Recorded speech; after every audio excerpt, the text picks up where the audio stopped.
Hi again everybody, welcome back again di Altcoins Update. First of all, saya pengen say thank you banget buat teman-teman yang tergabung di live streaming kemarin. Seru banget ya, ini live streaming sampai 2000 orang lebih yang tergabung. Dan sebenarnya untuk kalau kita bilang untuk poin daripada live streaming itu sendiri kita nggak dapetin kemarin ya, karena di Jerome Powell Testifies itu selama proses hearingsnya itu banyak banget yang sebenarnya dibahas ya, dan mungkin udah merembet juga sampai ke politik ya kan, kayak The Fed bagaimana stance-nya mereka. Kemudian ya banyak banget lah faktor-faktornya. Jadi kita nggak ngomongin soal ekonomi, nggak ngomongin soal suku bunga doang, nggak ngomongin soal potensi resesi ekonomi doang, tapi banyak banget yang dibahas di sana. Jadi nggak semuanya tuh relate ke market dan langsung memberikan reaction gitu. But so far teman-teman sekalian, ya seperti yang saya sampaikan, thank you banget buat teman-teman yang tergabung. So di Altcoins Update hari ini, itu tentu saja dua koin ini kita nggak bahas ya di live streaming kemarin, yaitu berhubungan dengan Arbitrum dan juga si apa itu namanya, HBAR ya teman-teman sekalian ya. Jadi tadi saya melakukan voting dan tampaknya pemenang votingnya itu adalah Arbitrum ya. 34% memilih Arbitrum dan 32% memilih HBAR. Dan karena tidak melewati 50%, artinya ini kita bilang putaran kedua teman-teman. Tapi daripada saya bikin putaran kedua, udahlah ya. Intinya dua koin inilah kita coba updatekan ke teman-teman sekalian. Nah, kita mulai dari Arbitrum dulu. Kenapa Arbitrum menarik guys? Karena kita tahu ada sentimen yang sangat positif ya untuk Ethereum, di mana Dencun upgrade itu akan dilakukan pada tanggal 13 Maret 2024. Dan berdasarkan informasi yang saya coba kumpulkan, rata-rata yang terkena dampak itu adalah token layer 2 di jaringan Ethereum. Jadi ada Optimism, kemudian Matic Polygon, kemudian Arbitrum, sebenarnya Manta Network, dan juga kalau saya lihat di sini berdasarkan yang disampaikan ya, ini Matic, Optimism, kemudian Mantle Network, which is kemarin saya ngecek Mantle tuh udah naik juga teman-teman. Arbitrum dan Metis ya di sini. Malah Manta Network ya yang sebenarnya juga harusnya ya bisa memberikan bisa mendapatkan dampak yang cukup signifikan dari Dencun upgrade ini, malah nggak dibahas di sini teman-teman sekalian. Ya, tapi saya personally juga ada bet di Manta Network udah dari beberapa hari lalu, dan kemarin waktu live streaming kita udah review duluan ya. Hari ini Mantanya udah pumping guys. Jadi kalau kalian ngerasa ya ketinggalan di Manta, ya ini mungkin Arbitrum bisa dimanfaatkan gitu ya. Nah itu kira-kira teman-teman sekalian. Nah, nanti di Dencun upgrade tuh benefitnya apa aja ya. Sebenarnya ini adalah hal-hal mendasar ya kalau saya bilang dalam perkembangan teknologi atau mungkin jaringan ya. Kita ngelihat di sini ngomongin soal gas efficiency, scalability itu harusnya bisa lebih apa ya kalau kita bilang ya, memperluas fitur mungkin ya, atau apapun itu ya berhubungan dengan teknologi yang mereka tawarkan. Kemudian memperkuat konsensus untuk proof of stake-nya dari si Ethereum sendiri. Lalu di sini improve user experience ya, ngomongin tentang fee structure, kemudian simplifying fee estimation ya. Mungkin ini kalau kalian lihat kan kadang-kadang kita mau transaksi tuh kan suka keluar tuh ya kayak estimasi fee-nya berapa, kemudian apa, mungkin itu jadi kelihatan lebih bagus. Ya hal-hal sederhana lah. Di sini juga ada heightened network security. Jadi berhubungan dengan ya potential attack, atau ini berarti kalau kita ngomong kayak dihack lah ya teman-teman. Kan dulu kayak Solana sampai terkenal dengan istilah Sola hack ya kan. Ya itu mungkin karena lebih sering dihacknya ya teman-teman. Jadi jaringannya tuh sebenarnya nggak benar-benar secured gitu, dan mungkin mereka punya permasalahan terhadap security-nya. Dan ya lebih kurangnya seperti itu ya. Ini mungkin buat teman-teman yang lebih mengerti seputar development daripada si jaringan blockchain ya harusnya bisa lebih memahami ya seberapa upgrade ini bisa mempengaruhi perkembangan daripada si jaringan si Ethereum ini, terutama untuk layer 2 yang terkena dampaknya. Nah, kalau kita lihat di sini ya Arbitrum harusnya termasuk ya salah satunya, karena Arbitrum juga udah lama ya di jaringannya si Ethereum ya.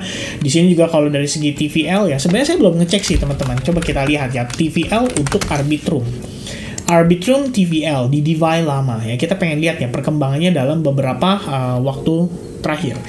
Nah, so far sih kalau kita lihat teman-teman, ini total value lock yang ada di jaringan Arbitrum itu sangat signifikan. Ada sekitar 4,14 billion dollar, which is ini cukup besar ya.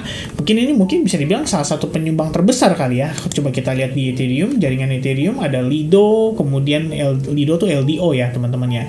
Ini Swap, kemudian Curve Finance ya, CRV, kemudian ada Pendle, Compound Finance termasuk di sini di dalam jaringannya si Ethereum. ya. Dan masih banyak lagi teman-teman sekalian ya. Ini nama-namanya banyak ya. Kalian pasti harusnya nggak asing gitu ya. Ada Sushi ya, Sushi Swap juga ada di sini teman-teman, dan lain-lain. Oke, so Arbitrum sendiri kita anggaplah satu jaringan tersendiri ya teman-teman. Di sini layer 2 dibangun di atas jaringan si Ethereum juga teman-teman. Dan kalau kita lihat berdasarkan TVL-nya ya, ini starting dari kita ngomongin Januari aja deh ya.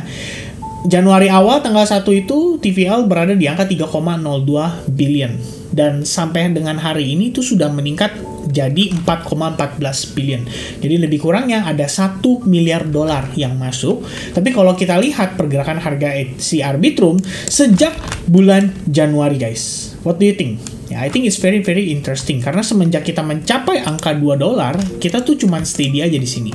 Ya, TVL-nya udah naik ya sekitar, kalau misalkan 3 miliar dolar jadi 4 miliar dolar tuh naiknya berapa ya teman-teman ya? Harusnya 30%-an lebih ya, 33%-an lebih.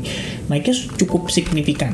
Tapi kalau kita lihat di sini dari sisinya harganya Arbitrum itu belum ada peningkatan yang sangat signifikan. Nah, ini kan menjadi sesuatu yang menarik ya. Apakah memang proses yang terjadi dari segi price-nya itu menunjukkan bahwa Arbitrum itu sedang dalam keadaan di reakumulasi. Dan kalau misalkan saya menggunakan Elliott Wave Theory, ini kebetulan adalah yang saya share ya di grup Telegram, lebih tepatnya beberapa waktu lalu. Ya, kita ngelihat ya proses yang berlangsung pada Arbitrum itu sebenarnya sangat-sangat menarik ya. Memang menunjukkan bahwa dia punya potensi untuk meneruskan rally-nya dan tren utamanya. Jadi continuation trend itu masih bisa berlangsung pada si Arbitrum itu sendiri, dimana kita ngelihat awalnya itu setelah dia listing kemudian dia mengalami koreksi atau retracement ya. Ini by the way koin fresh ya dari 2023 teman-teman. Kita ngelihat dia mengalami retracement, lalu pada satu titik dia sudah mulai membentuk struktur yang baru. Jadi ada higher high, di sini kita anggap adalah wave satunya, kemudian mengalami koreksi ya, wave 2, kemudian 1, 2, 3, 4 dan 5. Ya, dia finishing untuk wave 3-nya ya.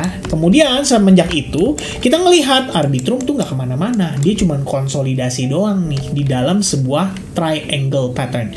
Dan beruntungnya kalau teman-teman mungkin kita ngelihat ya di momen saat ini, menurut saya kenapa saya anggap ini beruntung, Arbitrum ini sudah mengalami proses konsolidasi selama lebih kurang 60 hari. Jadi sudah 2 bulan dia cuma di sini-sini aja, tapi kondisi daripada TVL-nya sejak 2 bulan lalu itu meningkat cukup drastis ya. 3 billion ke 4,1 billion. Saya masih penasaran ya. Harusnya sekitar 35%-an nggak sih ya, lebih kurangnya teman-teman 35% harusnya ya. Dan dari segi harga kita belum melihat itu ya, belum ada peningkatan yang sangat signifikan. Nah, mungkin memang proses ini sedang berlangsung ya. Jadi akumulasi sedang berlangsung. Kita ngelihat dari segi, saya mungkin akan coba untuk tambahkan volume ya teman-teman. Nah, kalian bisa lihat dari sini. Kita keluarkan volume, kemudian saya akan hilangkan si exponential moving average dulu deh ya, lebih kurang seperti ini teman-teman. Nah, kalau kalian notice ini selama proses berlangsung ini ya, volume itu cenderung rendah. Lalu menjelang akhir ini ada spike. Ya, spike ini sebenarnya tentu saja diiringi dengan fake out take out yang berlangsung diakibatkan oleh Bitcoin ya dalam beberapa hari terakhir yang kelihatan sangat butuh sekali yang namanya liquidity. Jadi mereka melakukan liquidity sweep lebih sering dibandingkan dengan sebelum-sebelumnya. And what happened after that? Kita ngelihat volume daripada si Arbitrum dalam beberapa hari terakhir itu sudah mulai nge-spike di atas average atau di atas rata-rata. Dan kita ngelihat per hari ini sebenarnya Arbitrum itu sudah ada upaya ya untuk breakout daripada si trendline ini. Jadi kalau kita gunakan line chart, inilah trendline yang valid sebetulnya. Karena kita ngelihat dari segi close candle. Sementara di bagian bawah ya ini lebih kurangnya ya, ini adalah triangle atau trendline yang valid gitu. Tapi ya kita gunakan chart candlestick pattern, candlestick chart teman-teman sekalian. Nah, kalau misalkan mengacu pada Elliott Wave Theory sendiri, untuk wave 4 itu biasanya dia tidak lebih dari 38,2%, which is ini menurut saya sangat memenuhi kriterianya ya. Kalau kita lihat di sini dia sempat mengalami retracement dan so far dia tertahan tepat di 38,2%, which means ini menunjukkan area ini itu merupakan area support yang sangat-sangat penting untuk Arbitrum pertahankan. Dan seandainya memang benar ini adalah wave 4-nya kita, ya ini prosesnya sudah berlangsung 5 wave juga teman-teman di dalam, which means kalau berdasarkan teorinya triangle sendiri harusnya setelah 5 wave lah lebih kurang dia bisa breakout gitu ya. Dan di sini kelihatan sangat ya menarik sih kalau misalkan per hari ini ini kita berhasil ya mengklaim trendline tersebut dan Arbitrum pada akhirnya berhasil close di atas area ini harusnya bisa menjadi sebuah indikasi yang sangat baik ya untuk Arbitrum. Kalau misalkan teman-teman merasa lebih pesimis mungkin ya, saya bisa tambahkan di atasnya itu sebenarnya masih ada satu area resistance lagi ya. Resistance ini dari mana ya? Dari previous high point ya, which is kalau kita belum berhasil close di atasnya ya belum aman banget gitu. Mungkin kita bisa aja ngelihat Arbitrum close di atas, besok dia masih begini-begini dulu ya kan, dia main dulu kena reject, dia main dulu seperti ini, baru kemudian akhirnya dia rally lagi ya kan, menjelang Denkyun upgrade itu sendiri ya 13 Maret ya, masih ada sekitar waktu 5 harian ya. Kita pengen lihat nanti kira-kira si Arbitrum tuh kayak gimana. Nah kalau misalkan berhasil dia istilahnya close di atas, kemudian kita ngelihat dia punya momentum dan rally-nya cukup signifikan, target berikutnya adalah dari sini teman-teman, kita gunakan Fibo extension ya, low point ketemu wave 1, kemudian kita tarik ke wave 4 pullback-nya terakhir ya, pullback lowest-nya dia kan ada di sini ya. Jadi kita ukurnya adalah seberapa jauh dia pullback ya, dari sini seberapa jauh dia pullback. Nah lowest pullback-nya kan di sini, maka kita dapatkan level yang konservatif itu adalah di 1272 sekitar $2,8.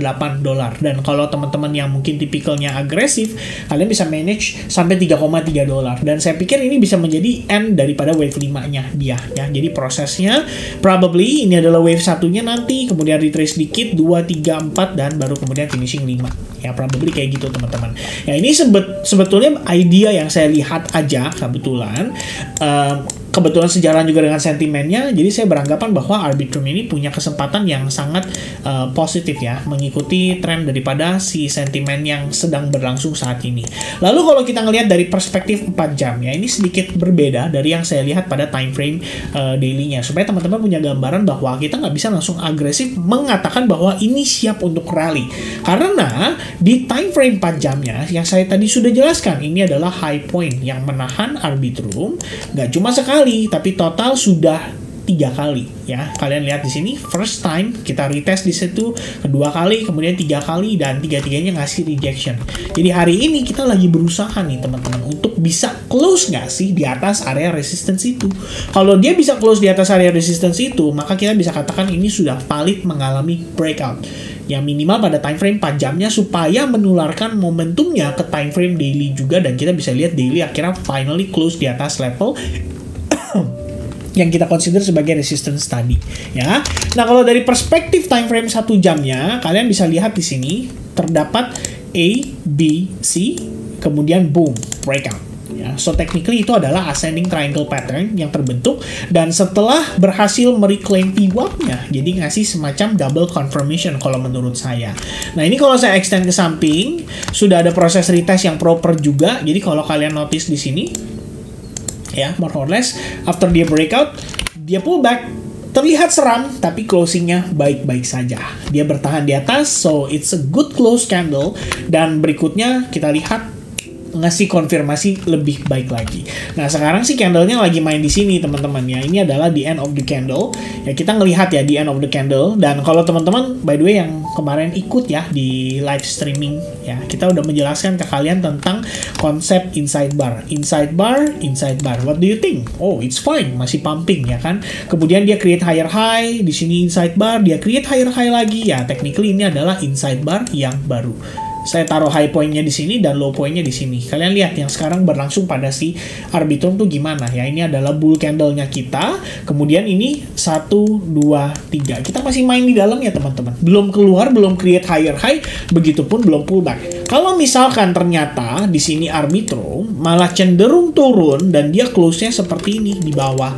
Nah, ini berarti kita anggap oke, dia mengalami pullback guys. Ya, mungkin belum siap, benar-benar siap untuk rally. Tapi kalau misalkan after this kita ngelihat dia breakout dan dia manage bermain di atas, ya udah teman-teman tinggal follow up aja. Saya pikir ini bisa jadi kesempatan menarik, baik itu untuk futures market yang pada pengen trading jangka pendek ataupun untuk spot yang mau mentradingkan si Arbitrum itu sendiri.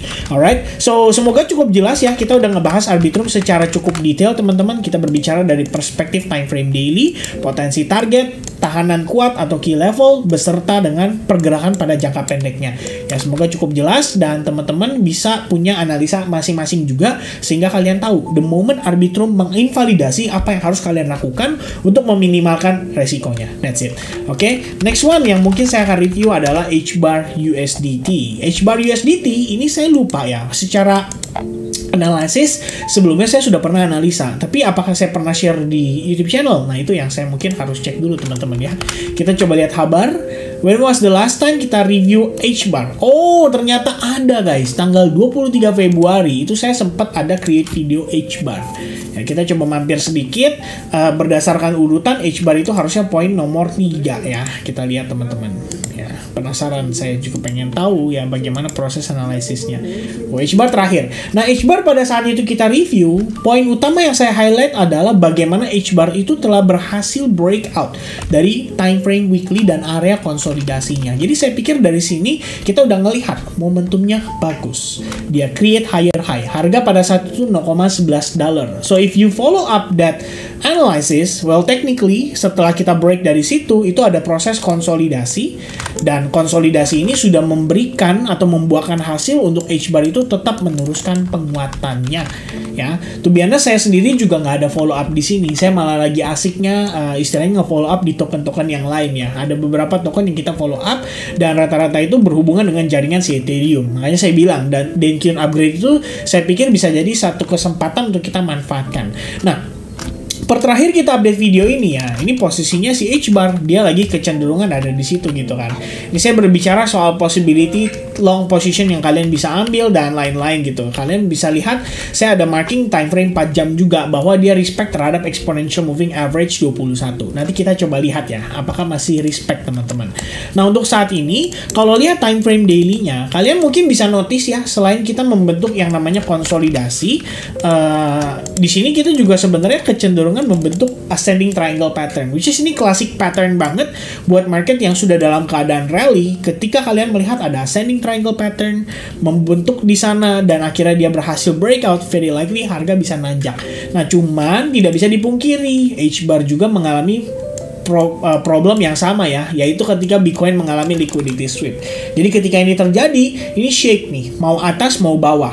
Kalau teman-teman entry pada saat dia breakout, wah ini kayaknya bakal naik nih. Begitu di long, ternyata Anda kena stop loss.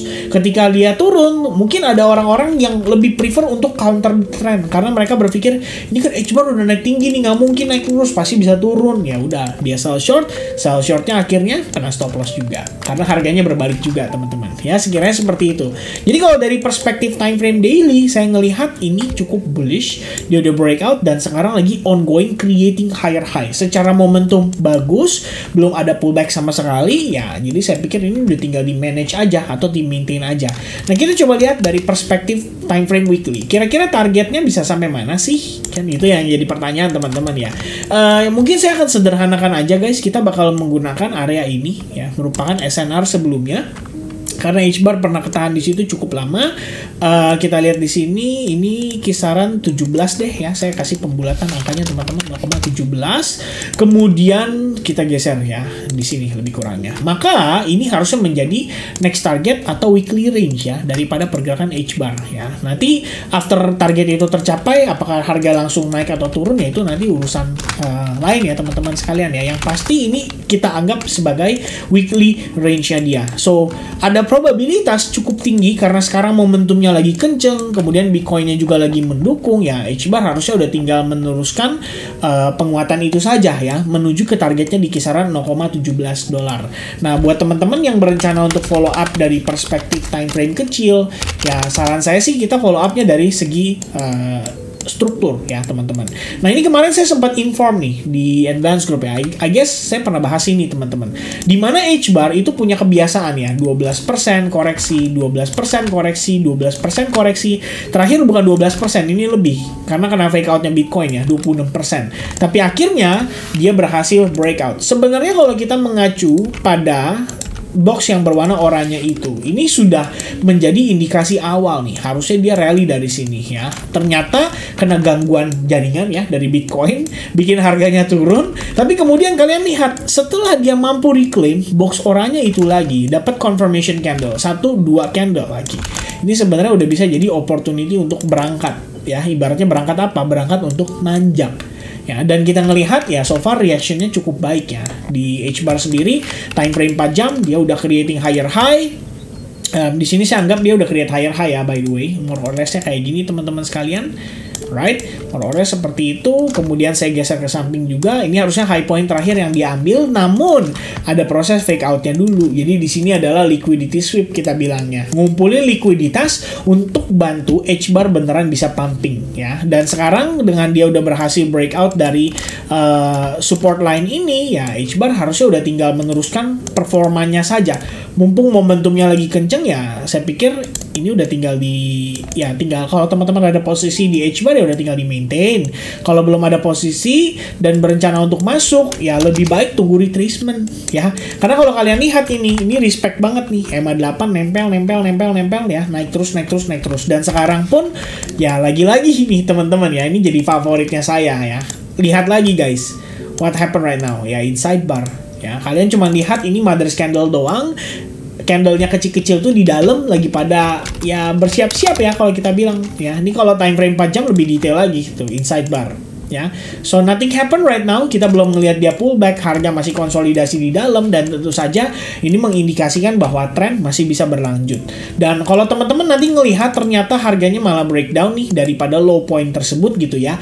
Nah ini mungkin bisa jadi awal dari peluang teman-teman untuk masuk gitu ya. Jangan takut atau khawatir. Justru ketika dia mengalami pullback kayak gini, ini adalah kesempatanmu untuk nambah barang atau masuk buy futures marketnya. Jadi bisa manfaatin dari sana juga. Oke? So I think that's gonna be the idea ya. Semoga cukup jelas potensi target dan lain-lain kita sudah bahas secara detail di dalam video ini. Again, thank you very much buat teman-teman yang sudah tergabung di dalam video ini, yang sudah klik video ini. Semoga kiranya informasi yang saya deliver bisa bermanfaat, bisa nambah value buat teman-teman juga. So, all the best for you all and I'll see you guys again in the next update. Cheers and God bless to everyone. Bye-bye.